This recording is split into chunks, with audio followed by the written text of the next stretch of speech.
Je suis à Saïgon tôt le matin avant 8 heures. Vaut mieux fréquenter cette ville avant que la chaleur s'installe, à moins de le faire en fin d'après-midi, début de soirée. Saïgon, mégalopole de 9 millions d'habitants. Saïgon que je nomme ainsi à l'image des locaux. Je n'ai rien contre le père de la nation, mais vais me rallier aux gens de la place. Saïgon qui a appartenu initialement aux Khmers jusqu'à ce que les Viets les en délogent au 17e siècle. Ces derniers, malheureusement, subiront le même sort face à des troupes franco-espagnoles en 1859. À partir de ce moment, la France fut déterminée à faire des lieux un endroit moderne. Elle a redessiné la trame urbaine de façon géométrique, asséché les marais. D'ailleurs, je suis sur un ancien canal rue Nguyen. La France, bref, était déterminée à faire de Saïgon la perle de l'Extrême-Orient.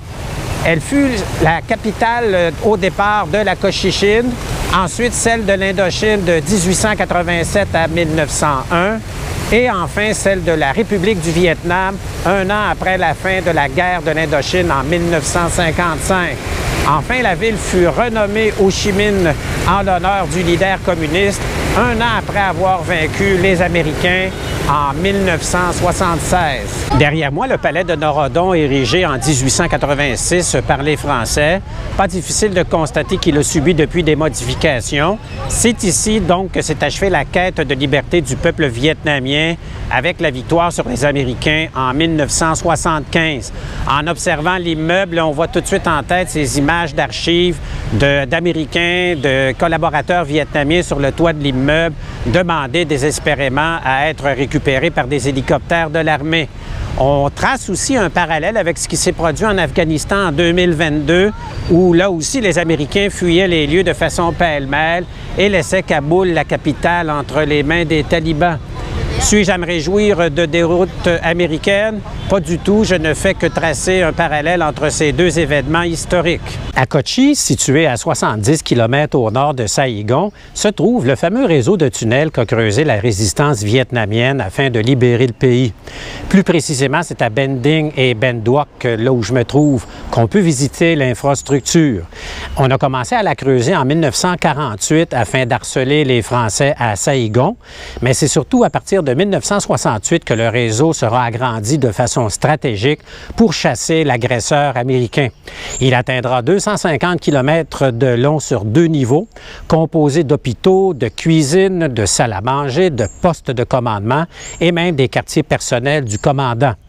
Les bombes au napalm, l'agent orange, ce puissant défoliant qui tue tous les végétaux, ne viendra pas à bout du moral des Viet Cong, associés aux Viet Minh qui faisaient la lutte au nord du Vietnam. Il m'a fallu 2 heures de transport en commun pour gagner la destination. C'est vous dire à quel point les troupes communistes se tenaient à distance de Saïgon pour mieux préparer leur raid.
La seule façon de se déplacer à Saïgon est de foncer dans la circulation, de braver les autobus, les autos, les camions.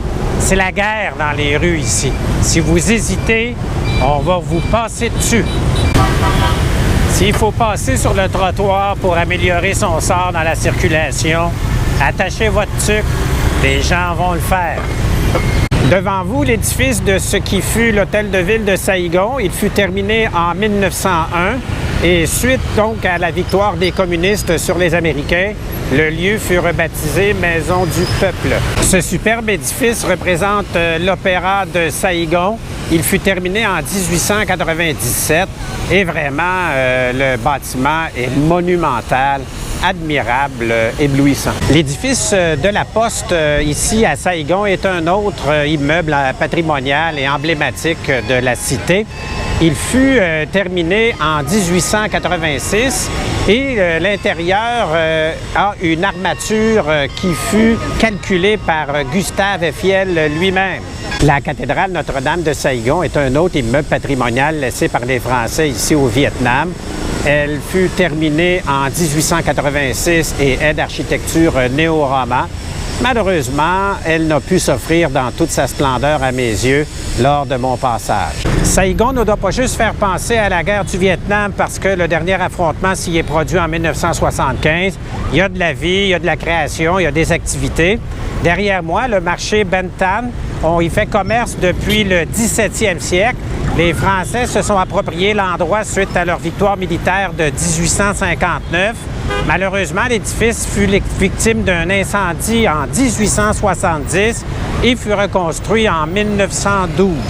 J'ai trouvé une petite table en bordure du marché et commandé un riz frit avec du poulet. Je m'attends à ce qu'il soit froid parce que je vais payer 50 000 dong qui équivaut à peu près à 3 $. Peut-être qu'un peu de piquant va sauver la mise. On va goûter maintenant au poulet.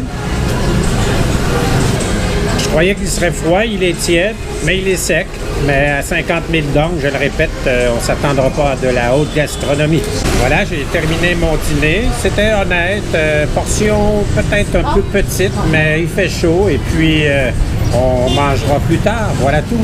Je me situe à Cholon, au marché plus précisément, un endroit qui fut développé par les Chinois à partir du 17e siècle. La ville a fusionné avec Saïgon en 1931. On y venait pour les plaisirs sulfureux, les plaisirs coquins. On ne faisait pas que voir les voluptes d'opium. Le marché de Cholon est peut-être le plus vaste que j'ai vu depuis ma visite au Vietnam. C'est à s'y perdre.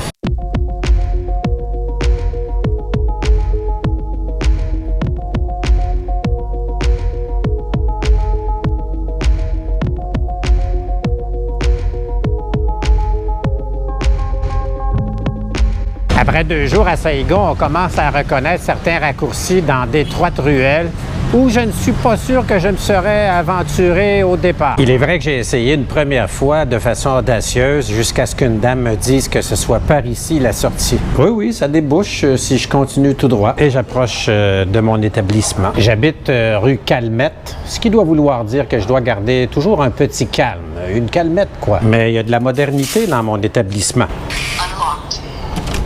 Et pour arriver à mon logis, j'ai 6 étages à grimper. Heureusement que j'ai de bonnes jambes. Le 6e et dernier étage me lance un petit défi supplémentaire avec ses marches plutôt abruptes.